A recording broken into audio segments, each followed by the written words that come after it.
Calcium சத்துக்கள் நிறைந்த ராகி இடியாப்பமும் புரத சத்துக்கள் நிறைந்த வேர்க்கடலை சட்னியும் எப்படி செய்யலாம் என்பதை நாம் இன்னைக்கு இந்த வீடியோவில் பார்க்க போகிறோம்.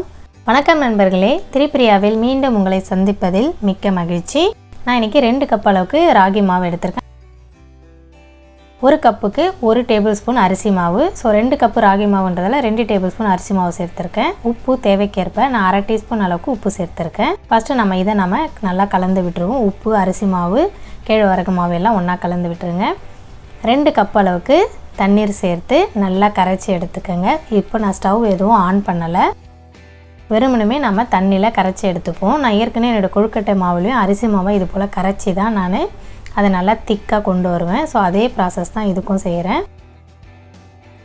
இப்போ நம்ம ஸ்டவ் ஆன் பண்ணிவிட்டு உங்களுக்கு என்ன வேணும்னாலும் நீங்கள் 1 டீஸ்பூன் நல்லெண்ணெய் இல்லைன்னா தேங்காய் எண்ணெய் சேர்த்துக்கலாம். கிளறி எடுக்க போகிறேன். நல்லா திக்காக நமக்கு அந்த மாவு வரணும். அதாவது கையில் ஒட்டாத பதம் வர வரைக்கும் நாம் அதை மாவை கிளறிட்டே இருக்கணும். ராகி மாவை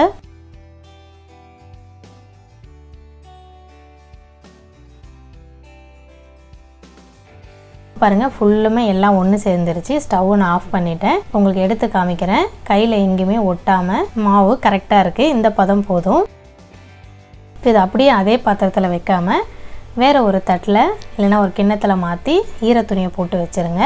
இது கொஞ்ச நேரம் ஆறணும் அப்படிலாம் கிடையாது. நீங்கள் இடியாப்பம் குழலில் எண்ணெயை சுற்றி தடவிட்டு நம்ம டைரெக்டாக இடியாப்பம் புழிய ஆரம்பிச்சிடலாம். நான் தேங்காய் எண்ணெய் சுற்றி தடவியிருக்கேன். இடியாப்ப அச்சு எடுத்துட்டு இப்போ கொஞ்சமாக மாவு எடுத்து இந்த இடியாப்ப குழலில் சேர்த்துப்போம். அவ்வளோதான். இது போல் நம்ம டைட்டாக மூடி விட்டுட்டு இட்லி தட்டில் நான் ஆல்ரெடி எண்ணெய் தடவி வச்சுருக்கேன். இப்போ நம்ம ஒவ்வொரு குழியிலையும் இடியாப்பம் சுற்றி எடுத்துப்போம். கேழ்வரகு மாவு இடியாப்பம் ரொம்ப ஈஸியாகவே வரும் நமக்கு சுற்றுறதுக்கு. சுலபமான ஒன்று. காலையிலேயோ நைட்டோ எப்போ எடுத்தாலுமே ரொம்ப ஆரோக்கியமான உணவு இது. கால்சியம் சத்து அதிக நிறைந்த உணவுனா நம்மளுடைய கேழ்வரகு தான்.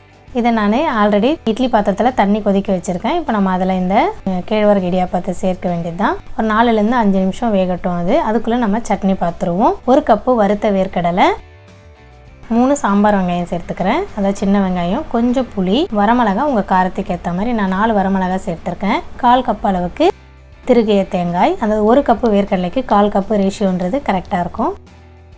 உப்பு 1/2 டீஸ்பூன் கல் உப்பு சேர்த்துருக்கேன். இதை நல்லா நம்ம நைஸாக அரைச்சி கொண்டு வந்துட வேண்டியதுதான். இப்போ அதை நான் கிண்ணத்தில் மாற்றிருக்கேன்.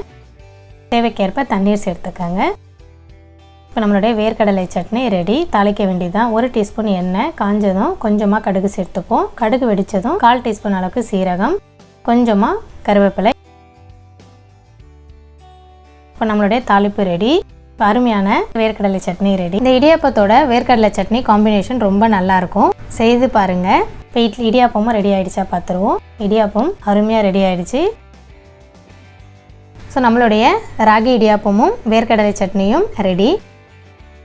இனிப்பில் சாப்பிட்ணுன்னு ஆசைப்பட்டீங்கன்னா மேலே தேங்காயும் வெல்லம், ஏலக்காய் பொடி சேர்த்து சாப்பிடலாம். ரொம்ப அருமையாக இருக்கும். மீண்டும் ஒரு நல்ல ரெசிபியில் சந்திப்போம். இன்னும் நம்ம சேனலை சப்ஸ்கிரைப் பண்ணணும்னா மறக்காமல் சப்ஸ்கிரைப் பண்ணிவிடுங்க. நன்றி, வணக்கம்.